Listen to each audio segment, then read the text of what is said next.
Vous est-il déjà arrivé de vous demander si, en priant pour un changement, vous ne rechigniez pas à tout échapper? Et si vos décisions les plus sensées n'étaient pas précisément celles qui vous éloignent le plus du dessein de Dieu? Aujourd'hui, nous allons aborder un sujet qui pourrait bouleverser votre vision de la foi. Nous construisons des prisons avec des briques de prudence, des barreaux de logique et des cadenas de protection. Le plus troublant, c'est que ces prisons nous paraissent si justes, si sûres, si spirituelles, que nous ne réalisons même pas que nous y sommes piégés. Êtes-vous prêt à découvrir si votre foi vous a libéré ou si elle vous a simplement maintenu confortablement prisonnier du même lieu? Car ce que vous allez entendre dans les prochaines minutes risque d'ébranler les fondements de ce que vous avez toujours appelé la maturité spirituelle. Il existe une illusion profonde et dangereuse qui influence la plupart de nos décisions les plus importantes.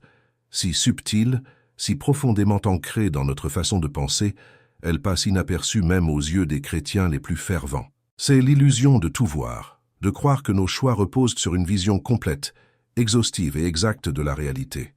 Or, la vérité, douloureuse, gênante et humiliante, est que nous prenons les décisions les plus importantes, les plus décisives, les plus déterminantes de notre vie en ne percevant qu'une infime partie du tableau d'ensemble. Pire encore, et c'est le plus dangereux, surtout lorsqu'il s'agit de nous-mêmes, de nos motivations, de nos véritables désirs, notre vision est terriblement limitée, effrayante de distorsions et souvent totalement trompeuse.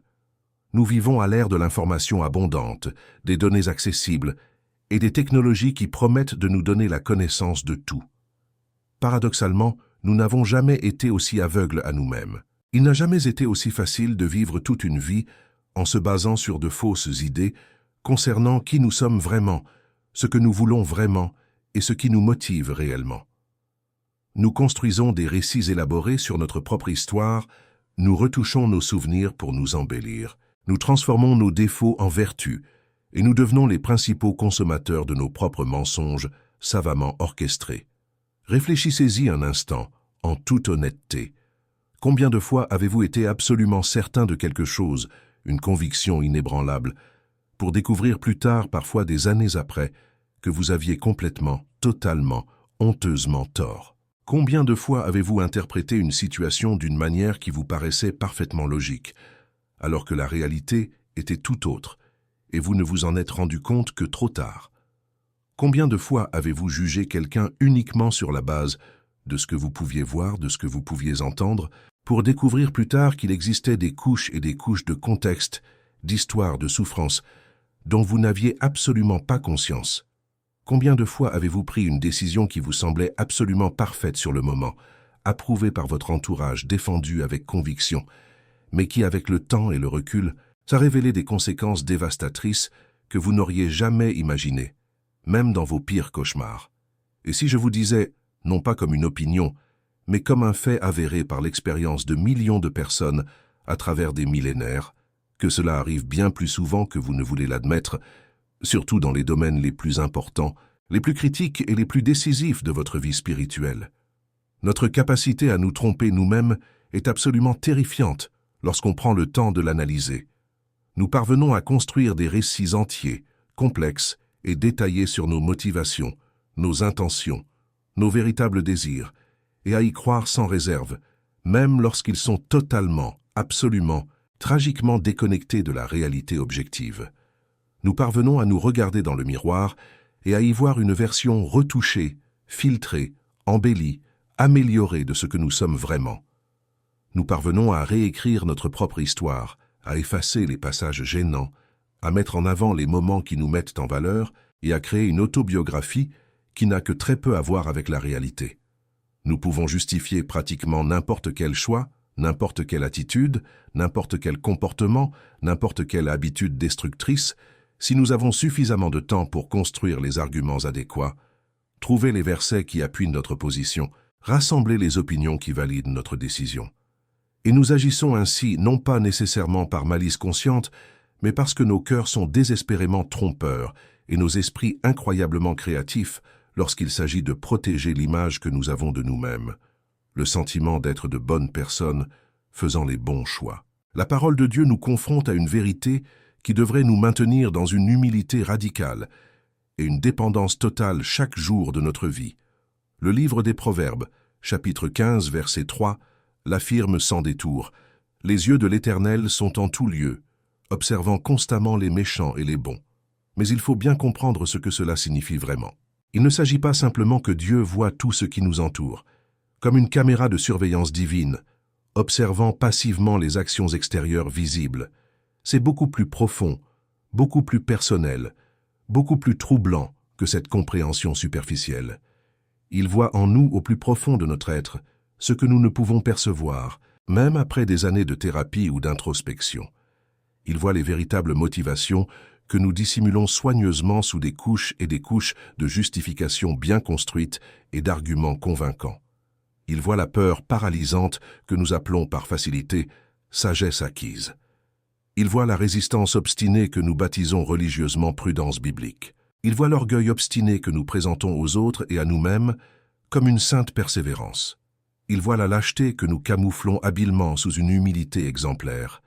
Il voit l'orgueil démesuré que nous masquons stratégiquement sous une confiance légitime. Il voit la manipulation subtile que nous vendons comme leadership au service des autres.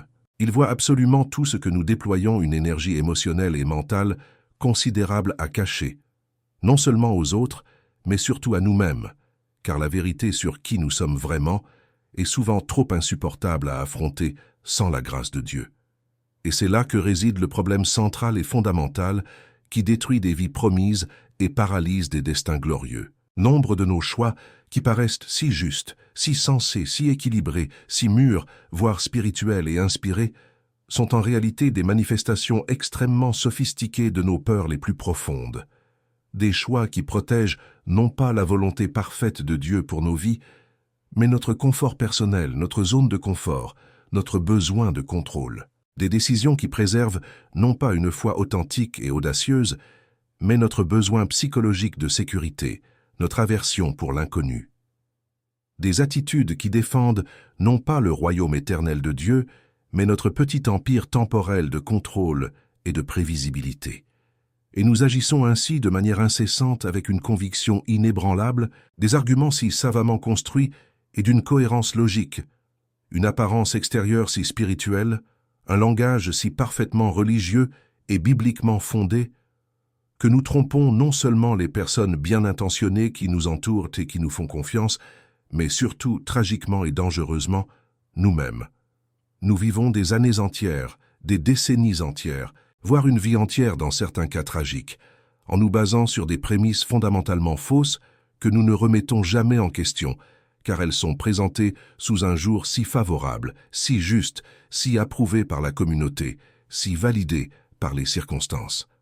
Avez-vous déjà pris le temps d'analyser en profondeur et honnêtement, sans apitoiement sur vous-même, vos décisions les plus judicieuses, celles que vous défendez avec le plus de véhémence, celles que vous défendez bec et ongles comme étant sensées, logiques, équilibrées, mûres, le fruit d'une expérience et d'une sagesse accumulées, celles que votre entourage approuve avec enthousiasme et encense à profusion, celles qui vous font apparaître aux yeux des autres comme une personne responsable, sage, quelqu'un qui réfléchit vraiment avant d'agir impulsivement.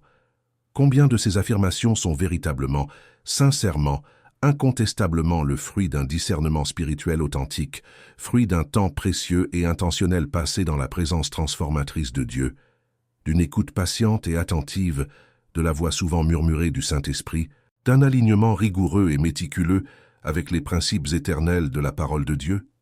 Et combien, soyons honnêtes, ne sont que des manifestations, certes très soignées et socialement acceptables, de votre besoin désespéré de contrôle?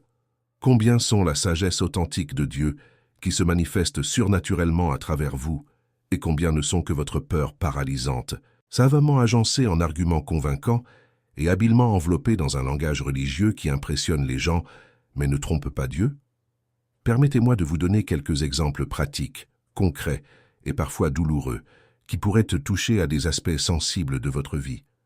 Vous dites, en toute sincérité, que vous attendez patiemment le moment parfait choisi par Dieu pour franchir la prochaine étape cruciale dans votre carrière professionnelle, votre ministère spirituel ou votre relation amoureuse. Cela sonne très spirituel, n'est-ce pas? Cela sonne comme une attitude mature, patiente, équilibrée et confiante, comme celle de quelqu'un qui a véritablement appris, à travers des épreuves douloureuses, à ne pas devancer Dieu, à ne pas forcer les portes qu'il n'a pas encore ouvertes. Mais soyons francs, attendez-vous vraiment, avec foi et détermination, le moment choisi par Dieu, ou bien, par lâcheté, repoussez-vous indéfiniment l'échéance, paralysé par la peur de l'échec public, d'être exposé de façon embarrassante et de ne pas être à la hauteur de vos espérances, contrairement à ce que vous aimez croire, de perdre l'image soigneusement construite au fil des ans. Vous affirmez avec conviction agir avec prudence et responsabilité en refusant cette opportunité de carrière prometteuse, ce nouveau ministère stimulant, cette relation qui pourrait s'avérer véritablement enrichissante. Dit comme ça, cela paraît si sensé, si responsable, si sage, comme si vous aviez tiré de précieuses leçons de vos erreurs passées. Mais regardez-vous en face. Cette prudence est-elle authentique, fondée sur le discernement spirituel, ou simplement une peur irrationnelle de quitter votre zone de confort de plus en plus restreinte, habilement dissimulée sous des airs de sagesse durement acquise? Vous affirmez avec conviction que vous protégez votre cœur avec soin, que vous préservez judicieusement vos émotions vulnérables et que vous choisissez avec soin les personnes à qui vous vous confiez. Louable, n'est-ce pas? La Bible elle-même parle explicitement de la nécessité de protéger son cœur par-dessus tout. Mais, en toute honnêteté, sans apitoiement sur vous-même, le protégez-vous vraiment d'une manière saine et conforme aux Écritures, ou vous fermez-vous simplement émotionnellement et complètement pour ne plus être vulnérable, pour éviter le risque calculé d'être profondément blessé, comme vous l'avez été traumatiquement par le passé, en érigeant des murs défensifs si absurdement hauts que personne ne peut les franchir, pas même les personnes que Dieu envoie manifestement sur votre chemin dans un but précis? Vous déclarez publiquement être fidèle à ce que Dieu vous a donné, gérer avec responsabilité le peu que vous possédez en attendant la grande abondance promise, et faire preuve d'une responsabilité exemplaire avec ce que vous avez entre les mains. Cela ressemble parfaitement à quelqu'un qui comprend véritablement les principes fondamentaux du royaume de Dieu. Mais interrogez-vous, êtes-vous sincèrement fidèle dans l'espoir d'une croissance spirituelle, ou utilisez-vous subtilement la fidélité comme une excuse religieuse commode, pour ne jamais sortir de votre zone de confort, pour ne jamais évoluer au-delà de ce que vous connaissez, pour ne jamais quitter ce lieu sûr, restreint et parfaitement familier, où règne un contrôle total et une prévisibilité absolue? Il existe une phrase qui peut paraître dure, voire cruelle au premier abord, mais qui recèle une vérité profondément libératrice si l'on a le courage de l'intégrer pleinement et de l'appliquer avec sincérité. Ce qui vous protège stratégiquement vous retient aussi inévitablement. Réfléchissez profondément et honnêtement aux barrières émotionnelles, relationnelles, spirituelles et même physiques que vous avez patiemment érigées au fil des ans. Ces défenses psychologiques que vous avez construites brique par brique, mur par mur, après avoir été profondément blessé par un proche, cruellement trahi par une personne en qui vous aviez une confiance absolue, terriblement déçu par une personne que vous aimiez inconditionnellement, froidement abandonné au moment même où vous aviez le plus désespérément besoin d'elle. Ces murs relationnels hauts, épais et apparemment impénétrables que vous justifiez rationnellement et logiquement, en affirmant avec conviction « Je me protège avec sagesse, je gère intelligemment ma confiance, je ne souffrirai plus de la même manière, je ne revivrai plus jamais ça, j'ai appris à mes dépens. » Ces barrières défensives étaient peut-être absolument nécessaires, voire essentielles, à un moment précis et critique de votre douloureux parcours. Elles étaient peut-être fondamentalement indispensables à votre survie émotionnelle durant cette période critique et dévastatrice où vous saigniez littéralement émotionnellement, où les blessures étaient à vif, où vous aviez désespérément besoin de temps et d'un espace protégé pour commencer à guérir, même minimalement. Mais aujourd'hui, à cet instant précis de votre vie, des années, voire des décennies après ce traumatisme initial, ces mêmes schémas vous maintiennent bloqués là où vous êtes. Et vous le savez au plus profond de votre cœur, dans ce lieu secret et profond où réside la vérité dérangeante, avant même que vous ne commenciez à la rationaliser et à la justifier de manière alambiquée. Vous le ressentez avec malaise, lorsque vous observez honnêtement votre vie actuelle et réalisez que vous n'avancez pas, que vous êtes complètement prisonnier de schémas répétitifs et destructeurs, que vous laissez filer des opportunités incroyables, tandis que vous restez paralysé, simple spectateur. Vous le constatez douloureusement lorsque vous voyez les autres s'épanouir, prendre des risques courageux, vivre pleinement leur vie, tandis que vous, passifs, vous les observez depuis le confort rassurant de votre zone de confort. Le psaume 23 nous présente une image puissante, souvent mal interprétée, que beaucoup d'entre nous connaissent parfaitement par cœur depuis l'enfance, mais que nous appliquons rarement avec une sincérité radicale. Même si je marche dans la vallée de l'ombre de la mort, je ne crains aucun mal, car tu es constamment avec moi. Attardons-nous sur le verbe précis employé ici par le psalmiste, marchez sans cesse, ne demeurez pas indéfiniment dans la vallée obscure. Ne vous installez pas confortablement dans la vallée comme si c'était votre destin. N'y construisez pas une demeure permanente, ne la décorez pas joliment de rideaux et n'y invoquez pas la sagesse divine. Ne vous installez pas définitivement dans cette vallée déprimante en justifiant pieusement votre présence par l'attente patiemment du moment idéal pour partir. Marchez. Continuez d'avancer. Continuez d'avancer sans relâche, même lorsque c'est extrêmement inconfortable, même lorsque c'est absolument terrifiant, même lorsque c'est insupportablement douloureux, même lorsque chaque fibre de votre être, chaque instinct de survie, a envie de se replier sur soi par peur et de fuir désespérément vers le connu, vers le sûr, vers le contrôlable, vers ce petit endroit limité mais familier où vous vous sentez maître de la situation, où vous avez l'illusion d'un contrôle total. La vallée obscure n'est pas, n'a jamais été, et ne sera jamais votre demeure permanente. Elle n'est pas votre destination finale voulue par Dieu. Ce n'est pas là que vous devriez forger votre identité profonde ni établir votre résidence éternelle. La vallée est un passage nécessaire mais temporaire, un corridor transitoire entre votre situation antérieure et celle où Dieu vous conduit inévitablement.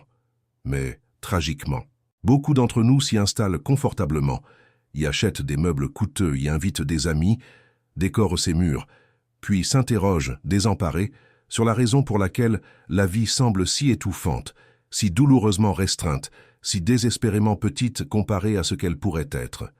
Jésus était encore plus direct, plus exigeant, plus incisif dans Luc 9, verset 23, ne laissant aucune place à l'interprétation créative ni aux justifications théologiques commodes. Si quelqu'un veut vraiment me suivre et être mon disciple, qu'il renonce à lui-même, qu'il se charge chaque jour de sa croix et qu'il me suive. Comprenez attentivement et analytiquement ce qu'il dit ici, sans ambiguïté. Suivez-moi. Un mouvement continu et ininterrompu. Une action quotidienne et pleinement délibérée. Non pas une stagnation opportuniste sanctifiée par des versets sortis de leur contexte, non pas une paralysie spirituelle habilement déguisée en maturité exemplaire, non pas une complaisance maladroite habilement présentée comme un profond contentement et une paix intérieure. Suivre Jésus implique nécessairement, inévitablement, de quitter son environnement familier. Cela implique d'abandonner définitivement un confort devenu une prison insidieuse. Cela implique de lâcher prise avec courage sur des sécurités devenues des béquilles psychologiques. Cela implique de faire confiance de manière radicale, voire absurde, sans que le chemin soit parfaitement tracé. Cela implique de prendre des risques considérables, sans avoir toutes les garanties écrites et signées que tout se déroulera à merveille. Cela implique une obéissance immédiate qui, souvent, n'a aucun sens logique pour notre esprit rationnel limité. Mais que faisons-nous concrètement au quotidien? Nous confondons tragiquement protection et fidélité. Nous croyons à tort que rester immobile, tout conserver tel quel, ne prendre aucun risque, ne nous exposer à aucune vulnérabilité, ne rien changer à nos habitudes est une preuve irréfutable de maturité spirituelle profonde et impressionnante. Nous qualifions notre paralysie manifeste d'attente patiente et confiante en Dieu. Nous qualifions notre zone de confort de plus en plus restreinte de véritable et saine satisfaction chrétienne. Nous transformons notre résistance psychologique profonde au changement nécessaire en une prudence biblique, parfaitement ancrée dans les textes sacrés. Nous vendons notre lâcheté relationnelle comme une humilité exemplaire, digne d'être imitée, et nous restons plantés là comme des arbres morts, les mois se muant inexorablement en années, les années s'accumulant lourdement en décennies, les décennies consumant tragiquement une vie de potentiel gâché, justifiant méticuleusement, avec éloquence notre immobilité manifeste, par des versets soigneusement choisis, sortis de leur contexte original, et une théologie de notre propre confort, qui s'accommode parfaitement de notre peur paralysante au lieu de l'affronter douloureusement, mais nécessairement. Il est crucial que vous compreniez, assimiliez et intériorisiez une chose absolument essentielle en ce moment décisif de votre cheminement spirituel. Rester ancré au même endroit n'est pas toujours synonyme de loyauté envers Dieu ou de fidélité inébranlable à votre vocation première. Parfois, et même souvent, soyons honnêtes, il s'agit simplement d'une peur paralysante déguisée sous un vernis religieux impressionnant. Une peur absolument paralysante d'échouer publiquement et de confirmer vos plus profonds et pires soupçons secrets à votre sujet, ceux que vous n'avouez jamais à personne. Une peur psychologiquement dévastatrice d'être sévèrement jugé par les autres et de ne pas pouvoir supporter émotionnellement les opinions négatives, en particulier celles de personnes dont vous survalorisez dangereusement l'approbation. Une peur paralysante de découvrir douloureusement que vous n'êtes pas aussi compétent professionnellement, aussi doué naturellement, aussi spirituellement inspiré que vous l'avez toujours secrètement pensé, ou que d'autres le croient fermement et le proclament publiquement avec admiration. Une peur suffocante de perdre complètement le contrôle auquel vous êtes si attaché et de ne pouvoir faire face, même de façon minime, aux conséquences imprévisibles et potentiellement chaotiques. Une peur lancinante de décevoir profondément et irrémédiablement les personnes qui ont placé en vous des attentes immenses et que vous sentez ne pas pouvoir décevoir émotionnellement. Et cette peur multiforme et complexe se dissimule si extraordinairement bien, avec une sophistication psychologique impressionnante, utilise un langage si parfaitement spirituel et théologiquement convaincant, se cache habilement derrière des arguments théologiques si élaborés et apparemment inébranlables, que vous croyez vraiment sincèrement du plus profond de votre cœur être fidèle à Dieu et à son appel, loyal au dessein divin, persévérant de manière exemplaire dans l'épreuve, alors qu'en réalité, vous n'êtes qu'une lâcheté profonde et tragique, fuyant systématiquement l'obéissance spécifique que Dieu exige clairement et sans équivoque, vous cachant confortablement derrière des excuses spirituelles élaborées, afin de ne pas avoir à affronter vos peurs les plus profondes et les plus paralysantes. Il existe un autre piège, tout aussi dangereux et spirituellement destructeur, qui anéantit la foi initialement vibrante d'innombrables personnes sincères et bien intentionnées. Confondre tragiquement le silence temporaire de Dieu avec son absence totale et permanente.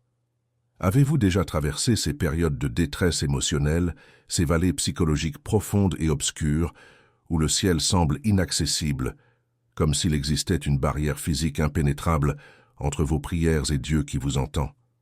Quand vous priez, les larmes coulant à flots sur votre visage, jeûnant avec une sincérité brisée, le cœur meurtri, cherchant avec une intensité presque désespérée dans la parole inspirée, sans qu'aucune réponse ne parvienne à vos sens. Quand vous demandez une direction précise, avec une urgence émotionnelle croissante, et que jour après jour vous ne recevez qu'un silence assourdissant qui vous blesse profondément. Quand vous implorez de l'aide, émotionnelle ou spirituelle, et que vos paroles, choisies avec soin et prononcées avec sincérité, semblent se heurter inutilement au plafond bas de votre chambre et rebondir sans produire le moindre résultat, sans même atteindre le trône céleste où siège Dieu. La tendance naturelle est profondément humaine, parfaitement compréhensible compte tenu de notre cadre de référence terriblement limité et de notre perspective microscopique, et d'interpréter automatiquement ce silence prolongé et douloureux comme un abandon divin délibéré, comme si Dieu omniscient vous avait délibérément oublié parmi des milliards d'autres personnes, ou avait décidé unilatéralement que vous n'étiez plus assez important pour mériter son attention personnelle, ou avait conclu, sur la base d'une évaluation mystérieuse et incompréhensible, que vous ne méritiez tout simplement pas sa présence manifeste ou une réponse audible à ce moment précis. Mais regardez de près. Étudiez attentivement ce qui est arrivé à Job, un homme manifestement intègre et profondément pieux, qui a vécu l'expérience de silence divin la plus bouleversante, prolongée et documentée, jamais relatée, avec des détails insoutenables dans la Bible. Des chapitres entiers décrivent des souffrances physiques insupportables, Une douleur émotionnelle et spirituelle inexplicable, des questionnements lancinants sur la justice divine et le dessein éternel, et une profonde confusion quant aux raisons pour lesquelles des choses terribles s'abattent sans cesse sur des personnes fondamentalement bonnes. Ses amis, censés le réconforter, parlaient sans cesse, l'accusant sans pitié et échafaudant des théories complexes sur d'horribles péchés cachés que Job devait dissimuler. Sa femme, anéantie par la tragédie familiale, lui suggéra amèrement de maudire Dieu et de mourir rapidement pour mettre fin à ses souffrances insupportables. Il criait à plusieurs reprises, hurlant ses questions sincères vers un ciel apparemment vide, exigeant avec un désespoir existentiel croissant des réponses qui aient un minimum de sens. Et Dieu, dans un silence absolu, total, assourdissant. Un silence qui devait paraître littéralement éternel lorsqu'on était plongé dans une agonie insoutenable, trop cruelle pour venir d'un Dieu supposément aimant, trop incompréhensible venant de celui qui se présente comme le Père céleste. Et puis, enfin, après ce qui semblait une éternité d'attente angoissante et de questionnements torturants, au chapitre 38, Dieu parle d'une manière absolument dramatique, au milieu d'un puissant tourbillon. Et ce qu'il révèle est absolument transformateur pour quiconque est humblement disposé à comprendre profondément que durant toute cette période de silence douloureux apparent et d'abandon ressenti, il était pleinement présent, plus proche de Job que Job ne pouvait le percevoir avec ses sens limités, qu'il œuvrait activement à un niveau de profondeur théologique et de complexité spirituelle que Job, avec sa perspective humaine terriblement limitée, était tout simplement incapable de comprendre pleinement. Ce silence n'était en aucun cas une véritable absence ni un abandon cruel. C'était un travail profond, invisible à l'œil nu, absolument essentiel à un dessein plus grand et plus glorieux. C'était une véritable transformation qui s'opérait dans les profondeurs les plus intimes et les plus secrètes de l'âme humaine, des lieux inaccessibles à tout chirurgien. C'était une préparation méticuleuse et attentive à quelque chose de si grand, de si incompréhensible, de si glorieux, que Job ne pouvait même pas commencer à l'imaginer au milieu de ses souffrances intenses et de sa confusion accablante. Le psaume 46 nous ordonne avec une fermeté sans équivoque, sans suggérer une option. « Soyez parfaitement silencieux et sachez avec certitude que je suis le Dieu souverain. » Une maturité spirituelle profonde, authentique et transformatrice, ne naît et ne s'épanouit pleinement que dans un silence discipliné, intentionnel et prolongé. Une foi robuste, inébranlable et profondément enracinée ne se fortifie et ne s'approfondit durablement que dans une attente douloureuse, difficile et prolongée. Une croissance de caractère authentique, permanente et transformatrice, ne se produit véritablement que lorsque l'on cesse délibérément de parler sans cesse, d'exiger des réponses immédiates, de chercher obsessionnellement à contrôler chaque détail et chaque variable, de négocier constamment avec Dieu comme s'il s'agissait d'une transaction commerciale, et que l'on fait simplement une confiance radicale et absolue, même sans comprendre le processus ni le but. Élie, le puissant et renommé prophète, qui venait d'affronter seul et avec courage des centaines de prophètes de Baal dans une démonstration absolument spectaculaire de puissance divine, indéniable, apprit cette profonde leçon de façon dramatique et totalement inattendue dans 1 Roi 19, alors qu'il fuyait Jézabel. Il s'attendait naturellement à ce que Dieu se manifeste de manière grandiose et spectaculaire, comme il l'avait fait récemment sur le mont Carmel, avec un feu littéral tombant du ciel et consumant miraculeusement tout. Et Dieu passa près de lui au milieu d'un vent puissant et d'une violence inouïe qui brisait des montagnes entières et fracassait d'énormes rochers. Or, le texte biblique indique clairement que Dieu n'était pas dans ce vent impressionnant. Puis survint un violent tremblement de terre qui ébranla tout alentour, mais Dieu n'était pas dans ce tremblement de terre terrifiant. Ensuite, un feu dévastateur et purificateur survint, mais Dieu n'était pas dans ce feu dévorant. Et puis, après ce déploiement absolument époustouflant de la puissance brute de la nature, que nous associons d'ordinaire aux manifestations divines les plus spectaculaires, survint quelque chose de totalement différent et inattendu. Une voix douce et légère, presque un murmure, un son ténu que l'on ne perçoit que dans un calme intérieur et extérieur absolu, une attention totale, sans distraction, un abandon complet, libéré de toute préoccupation personnelle, Et c'est dans ce murmure presque imperceptible, et non dans le spectacle grandiose des phénomènes naturels, que Dieu choisit délibérément de parler à son serviteur brisé. Mais c'est là que réside le danger absolument mortel, le risque spirituellement dévastateur, qui peut détruire irrémédiablement votre vie spirituelle. Tout silence que nous ressentons n'est pas forcément le fruit d'une action mystérieuse de Dieu. Toute absence de réponse claire et audible n'est pas nécessairement le signe que Dieu œuvre stratégiquement dans l'ombre de votre vie. Tout manque de direction évidente et immédiate n'est pas automatiquement une invitation divine à patienter. Parfois, plus souvent qu'on ne voudrait l'admettre publiquement, le silence douloureux que nous ressentons n'est que le reflet amplifié de notre propre obstination, de notre orgueil et de notre entêtement. Parfois, ce manque de repères n'est en aucun cas le fruit d'une œuvre divine mystérieuse et secrète, préparant avec soin un avenir meilleur, mais simplement le résultat de notre résistance acharnée de toutes nos forces à ce qu'il a déjà clairement et sans équivoque exposé dans sa parole écrite, à travers des circonstances manifestes et cohérentes, et grâce aux sages conseils de personnes mûres. Aimez cette vidéo et abonnez-vous à la chaîne, car la suite pourrait littéralement changer le cours de votre vie de manière radicale et permanente.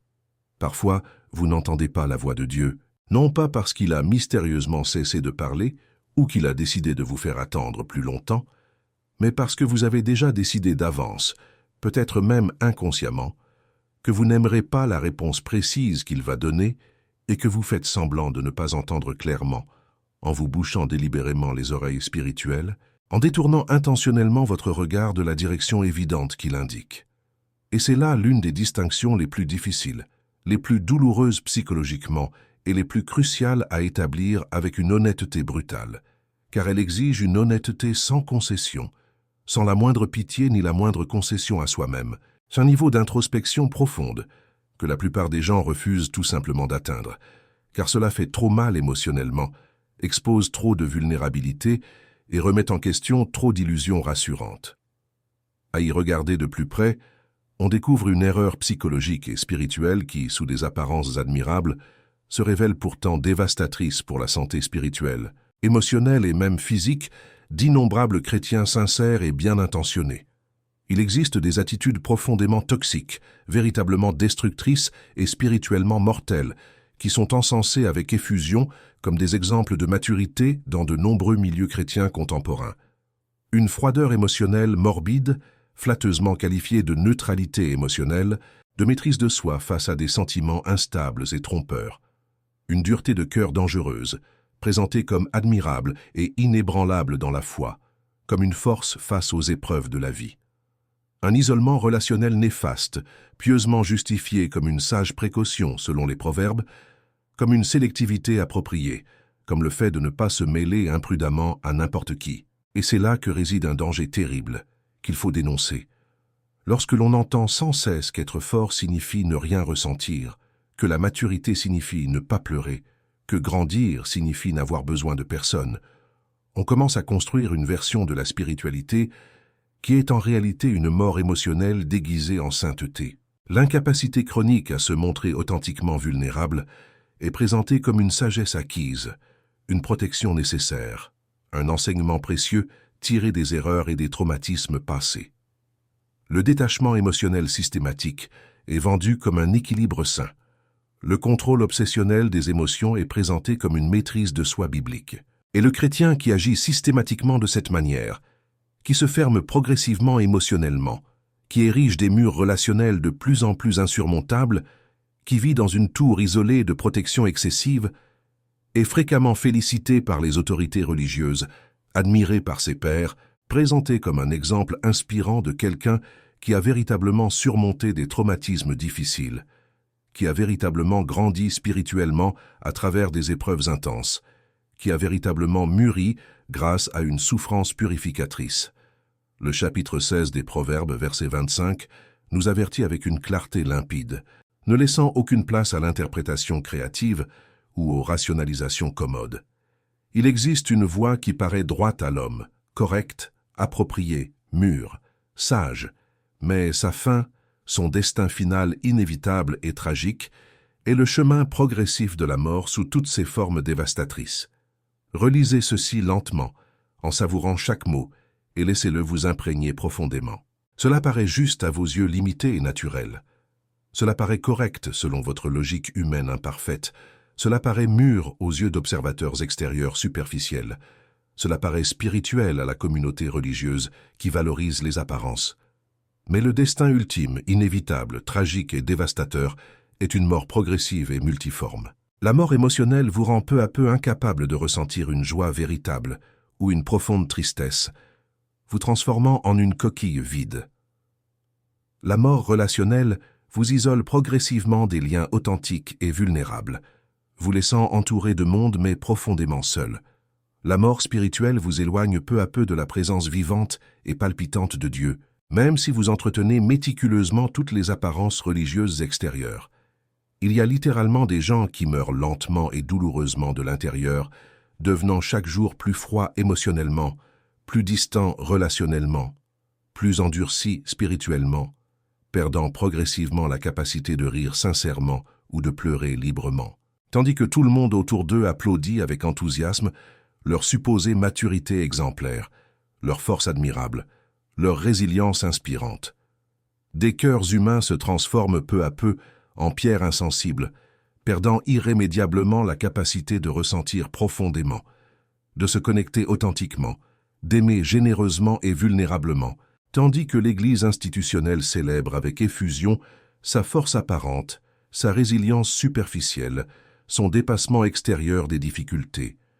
Et le plus terrifiant de tout, Jérémie 17:9 nous a explicitement avertis il y a des milliers d'années, à travers d'innombrables générations. Le cœur est tortueux plus que tout, et mauvais de manière que nous ne pouvons même pas imaginer. Qui peut vraiment le connaître?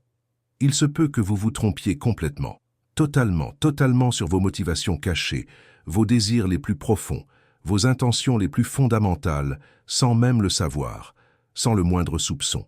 Vous pouvez être fermement convaincu d'agir avec une sagesse divine, alors que vous ne faites que vous protéger d'une manière psychologiquement malsaine et destructrice. On peut être absolument convaincu de faire preuve de prudence, alors qu'on est simplement paralysé par une peur irrationnelle et infondée. On peut être absolument certain d'attendre patiemment Dieu, alors qu'on ne fait que procrastiner lâchement, paralysé par une terreur absolue du changement nécessaire. Et votre cœur trompeur vous trompera avec une efficacité si impressionnante, une sophistication psychologique si subtile, une subtilité si diabolique, que vous défendrez avec passion vos prisons auto-imposées, comme s'il s'agissait d'une liberté chèrement acquise, vous protégerez farouchement vos limitations auto-infligées, comme s'il s'agissait d'une sagesse acquise, vous justifierez avec élaboration votre paralysie spirituelle, comme s'il s'agissait d'une maturité développée. Jésus était d'une intransigeance absolue, sans aucune concession ni diplomatie, face à ce type précis d'illusions religieuses sophistiquées. L'intégralité du chapitre 23 de Matthieu, chaque verset, chaque mot, est une dénonciation publique dévastatrice et impitoyable des chefs religieux qui paraissaient si justes, si irréprochables, si vertueux, si parfaits, accomplissant méticuleusement toutes les tâches selon les traditions ancestrales, suivant scrupuleusement toutes les règles religieuses, universellement admirés et profondément respectés, occupant les plus hautes fonctions de l'autorité spirituelle et religieuse reconnue. Mais à l'intérieur, là où seul Dieu omniscient pouvait voir clairement, c'étaient des sépulcres blanchis à la chaux, des tombeaux impeccablement peints en blanc à l'extérieur, mais pourris à l'intérieur. Une apparence extérieure irréprochable de vie abondante et de spiritualité vibrante, mais intérieurement remplie des ossements desséchés de la mort et de toutes les formes de décomposition imaginables. Une image publique soigneusement cultivée de sainteté exemplaire et de piété profonde, mais totalement vide de vérité véritable et d'amour authentique qui transforme les vies. Une performance religieuse absolument irréprochable qui impressionnait facilement les foules, mais dont les cœurs étaient secrètement éloignés du cœur battant de Dieu, méticuleusement préoccupés par les règles extérieures, mais tragiquement perdus dans la quête d'une connexion intime. Et cela nous amène inexorablement à une question encore plus troublante, plus profondément stimulante, plus cruciale pour votre cheminement spirituel. À quel moment précis, à quel point exact, L'insistance persistante devient-elle une désobéissance flagrante et dangereuse, car il existe une frontière extrêmement ténue, presque invisible à l'œil nu, dangereusement facile à franchir sans même s'en rendre compte, entre la persévérance bénie que Dieu honore et l'obstination destructrice à laquelle Dieu s'oppose activement, entre la foi authentique qui plaît au Père et l'arrogance spirituelle déguisée en assurance, entre l'attente patiente et confiante en Dieu et le refus obstiné d'accepter la réalité limpide qu'il présente sous nos yeux, entre la confiance active dans le plan divin, même lorsqu'on ne le comprend pas, et l'ignorance obstinée des signes évidents qu'il place stratégiquement sur notre chemin. Franchir cette ligne invisible, dépasser cette limite sans s'en rendre compte, peut coûter non seulement quelques jours ou quelques mois perdus, mais littéralement des années extrêmement précieuses de votre unique vie terrestre, des décennies entières de potentiel divin complètement gâchés, un destin glorieux perdu à jamais, des opportunités uniques qui ne se représenteront jamais, des relations qui auraient pu s'épanouir mais qui se sont fanées, des ministères qui auraient pu toucher des milliers de personnes mais qui n'ont jamais abouti. Le chapitre 14 du livre des Nombres relate avec force détail l'histoire tragique d'un peuple entier, d'une nation entière, qui avait l'opportunité unique et précieuse d'entrer enfin en terre promise, cette terre où coulait littéralement le lait et le miel, la terre pour laquelle leurs ancêtres avaient patiemment attendu, souffert intensément, prié avec ferveur pendant d'innombrables générations, mais qui lâchement s'est retirée, paralysée par la peur, lorsque le moment absolument décisif d'agir avec foi est arrivé. Ils écoutèrent attentivement le rapport détaillé des 12 espions envoyés, virent clairement les immenses obstacles auxquels ils auraient à faire face, calculèrent méticuleusement les risques liés à l'entreprise et décidèrent collectivement que c'était totalement impossible, qu'ils n'y parviendraient certainement pas, qu'ils mourraient tragiquement s'ils tentaient d'entrer. Dieu, dans sa souveraineté et respectant le libre arbitre qu'il leur avait lui-même accordé, accepta leur décision empreinte de crainte. Il ne força personne contre son gré. Il ne manipula pas les circonstances pour les contraindre à obéir. Il dit simplement avec tristesse « Très bien, vous avez librement choisi la voie de la peur. Vous errerez donc nécessairement sans but dans ce désert aride et stérile pendant 40 longues années, jusqu'à ce que cette génération apeurée et incrédule disparaisse complètement et qu'une nouvelle génération, confiante en Dieu, puisse enfin y accéder. » Mais le lendemain, dans un élan soudain de courage mal avisé, ou peut-être de culpabilité accablante, ou encore de regrets superficiels mal gérés émotionnellement, ils changèrent complètement d'avis sans pour autant changer véritablement d'avis. Ils décidèrent impétueusement « Non, maintenant nous entrerons dans ce pays, maintenant nous avons assez de foi, maintenant nous sommes enfin prêts à obéir. » Moïse, ayant entendu Dieu directement, les avertit clairement et sévèrement « N'agissez pas maintenant, ne partez pas au combat à cet instant précis. Le Seigneur n'est pas avec vous dans cette entreprise. Vous serez cruellement vaincus par vos ennemis. » Mais ils s'obstinèrent, arrogants et persuadés de faire enfin preuve de la foi qui leur avait tragiquement fait défaut la veille. Et ils furent littéralement et brutalement massacrés par ces mêmes ennemis que Dieu aurait aisément livrés entre leurs mains 24 heures plus tôt.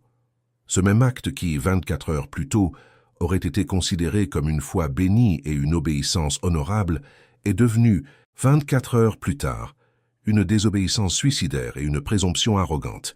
Le timing divin est absolument essentiel.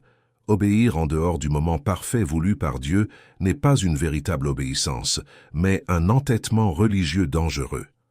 La foi exercée en dehors des directives claires de Dieu n'est pas une foi authentique, mais une présomption extrêmement dangereuse. Faire ce qui semble juste au mauvais moment produit inévitablement un résultat néfaste et dévastateur. Jonas avait reçu de Dieu un ordre absolument clair et sans équivoque, ne laissant aucune place à l'interprétation. Se rendre immédiatement à Ninive, la grande ville, et y proclamer avec audace le message que je vais te donner. C'était aussi simple que cela. C'était aussi direct que cela. Aucune complexité théologique, aucune place pour le débat philosophique. Mais Jonas, avec toute sa sagesse humaine, analysa la situation avec un regard critique. Il examina soigneusement toutes les implications politiques et personnelles. Il considéra en profondeur les conséquences potentiellement négatives. Il abhorrait l'ordre divin. Il le jugeait profondément et sincèrement injuste d'offrir une chance de repentir à une nation si historiquement cruelle. Fort de sa sagesse limitée et autosuffisante, il s'imagina savoir mieux que Dieu, pourtant omniscient, ce qu'il convenait de faire. Et Jonas prit délibérément un navire à destination de Tarsis, direction géographique diamétralement opposée, à 180 degrés du commandement explicite de Dieu. Et avec une certitude absolue, tout en payant soigneusement le prix élevé du billet, tout en embarquant résolument sur le navire, tandis que celui-ci s'éloignait de Ninive, il avait élaboré d'excellents arguments internes justifiant rationnellement sa décision de désobéir. Il était sans doute persuadé d'agir pour le bien. Peut-être même priait-il avec ferveur, implorant Dieu de bénir son voyage rebelle, son évasion spirituelle déguisée en liberté personnelle.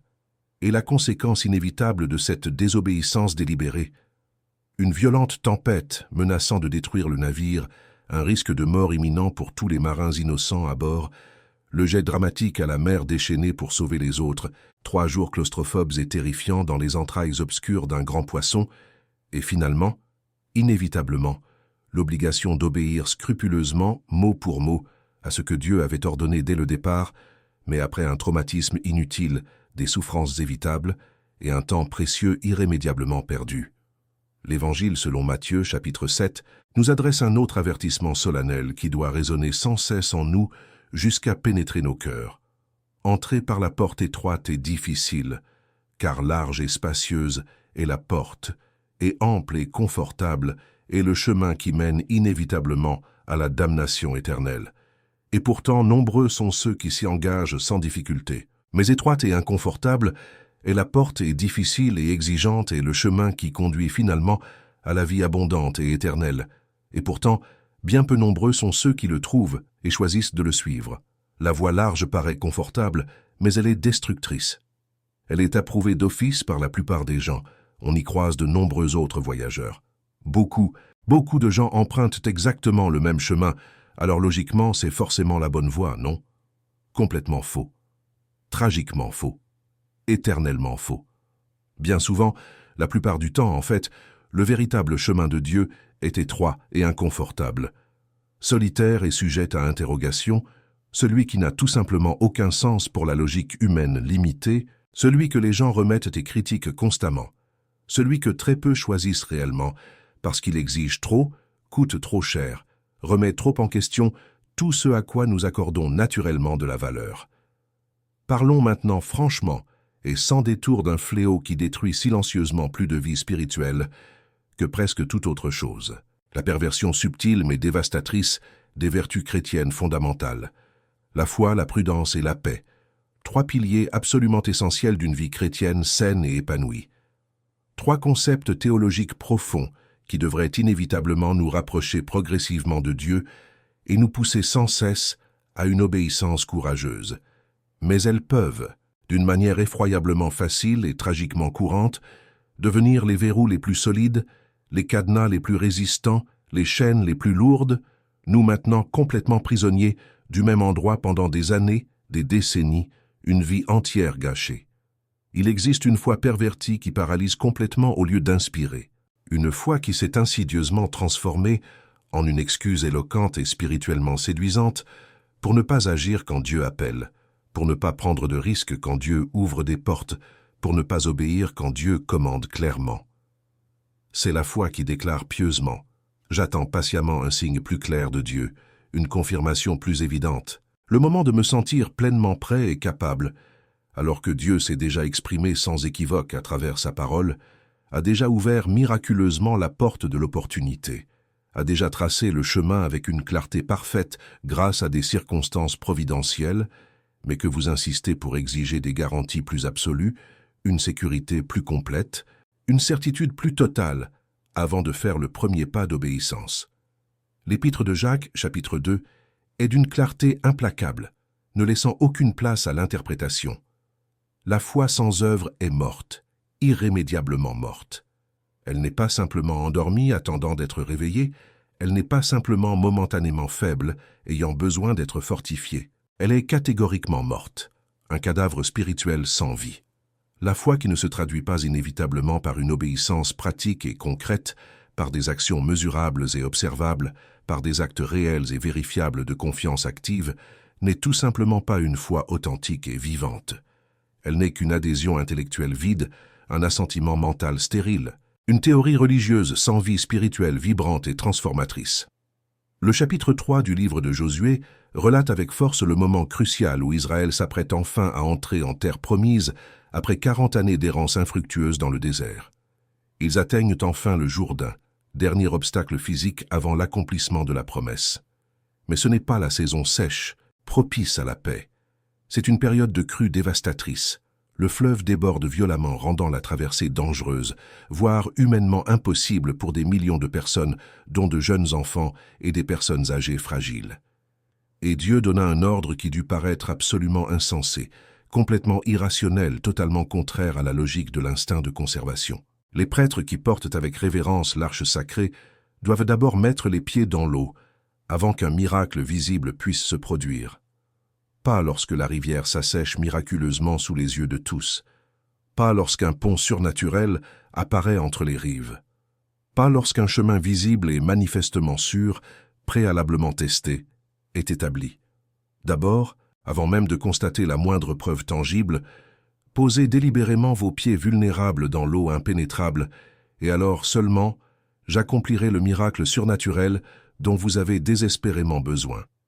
Une foi authentique et vivante implique nécessairement de faire un premier pas risqué, sans connaître précisément le chemin à parcourir. C'est tremper délibérément ses pieds vulnérables dans une rivière qui semble humainement impossible à traverser sans encombre, en ayant une confiance absolue et radicale que Dieu ouvrira miraculeusement la voie nécessaire, tandis que l'on avance avec assurance et obéissance, non sans une certaine appréhension avant même d'avoir commencé.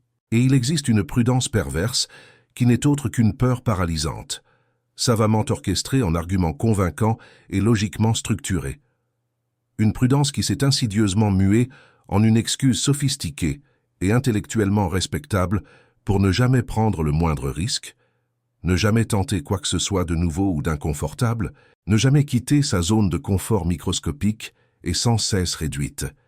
C'est la prudence qui effectue des analyses absolument éternelles de toutes les variables possibles, qui pèse méticuleusement et sans cesse le pour et le contre sans jamais parvenir à une conclusion, qui considère de manière obsessionnelle toutes les possibilités d'échec imaginables, mais qui n'agit jamais vraiment, qui n'avance jamais véritablement, qui ne fait jamais efficacement le pas nécessaire que Dieu attend patiemment.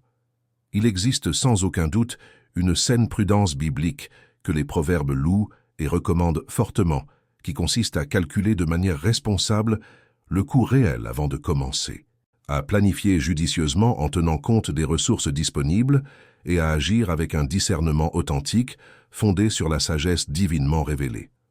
Luc 14 aborde précisément ce sujet.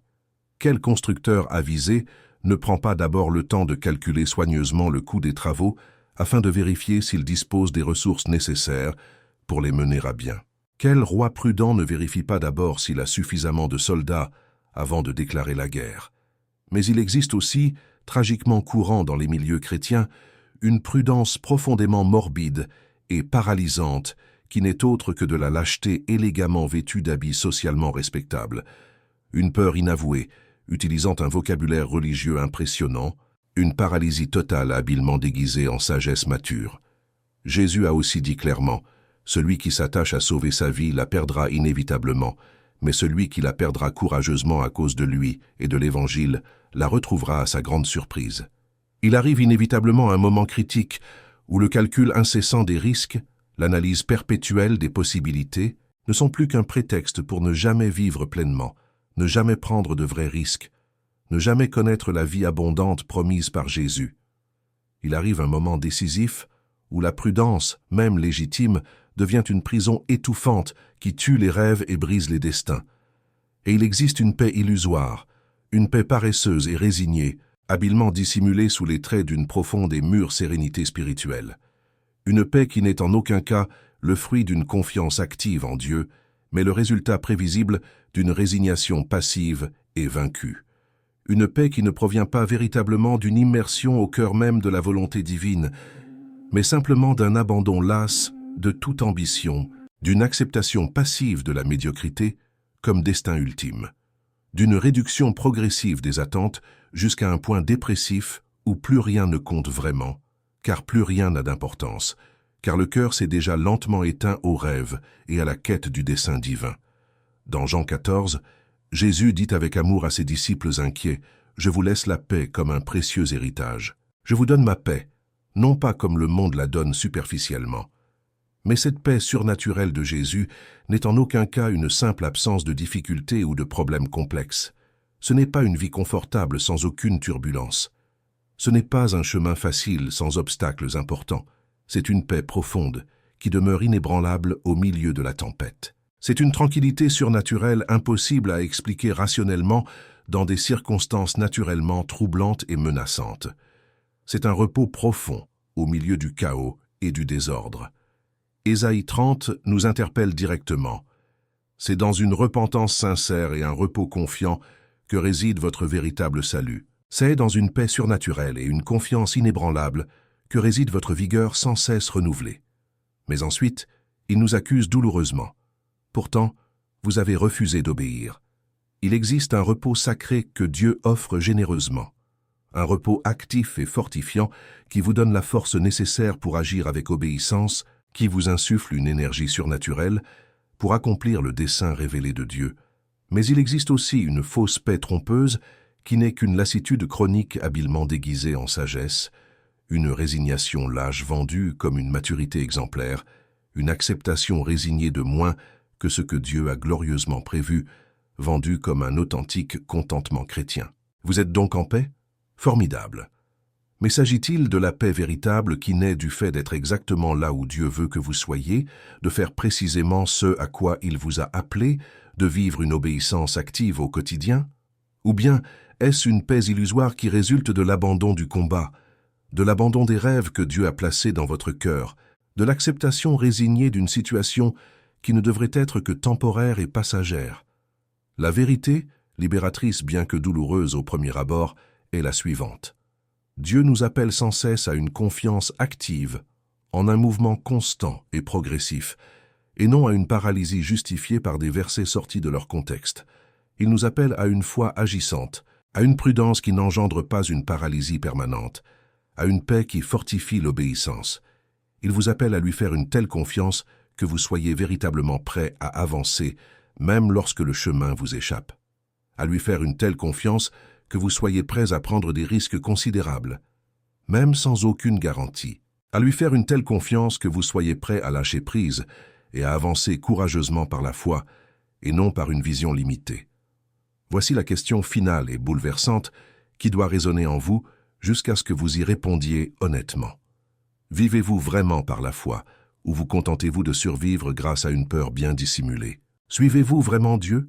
Ou vous contentez-vous de gérer confortablement votre zone de confort derrière un discours spirituel impressionnant? L'attends-tu vraiment ou procrastines-tu indéfiniment par une lâcheté inavouée? Protèges-tu véritablement ton cœur comme il te l'a demandé ou te coupes-tu simplement des émotions pour ne pas avoir à te montrer à nouveau vulnérable et risquer d'être blessé? Car au final, Dieu n'attend pas de vous une perfection impossible. Il recherche une disponibilité sincère. Il ne cherche pas des personnes qui détiennent toutes les réponses théologiques. Il recherche des personnes prêtes à lui obéir, même face à des questions sans réponse. Il ne s'agit pas de trouver quelqu'un qui se sente parfaitement prêt et compétent. Il s'agit de trouver quelqu'un qui accepte d'obéir, même lorsqu'il se sent totalement incompétent et mal préparé. Il ne s'agit pas de trouver quelqu'un qui n'a absolument aucune peur. Il s'agit de trouver quelqu'un qui avance courageusement malgré une peur paralysante. Laissez un commentaire pour nous dire quelle partie de cette vidéo vous a le plus marqué. Parmi les pièges spirituels que nous avons abordés en détail, lesquels reconnaissez-vous dans votre propre vie? Avez-vous parfois confondu peur paralysante et sagesse prudente? Avez-vous parfois pris la paralysie spirituelle pour de l'attente patiente de Dieu? À quoi vous êtes-vous accroché, désespérément, alors que Dieu vous demande clairement de lâcher prise? Soyez d'une honnêteté brutale. Osez la vulnérabilité. Puis, partagez cette vidéo avec une personne de votre entourage qui a un besoin urgent d'entendre ce message libérateur. Que Dieu bénisse abondamment votre chemin vers une liberté véritable.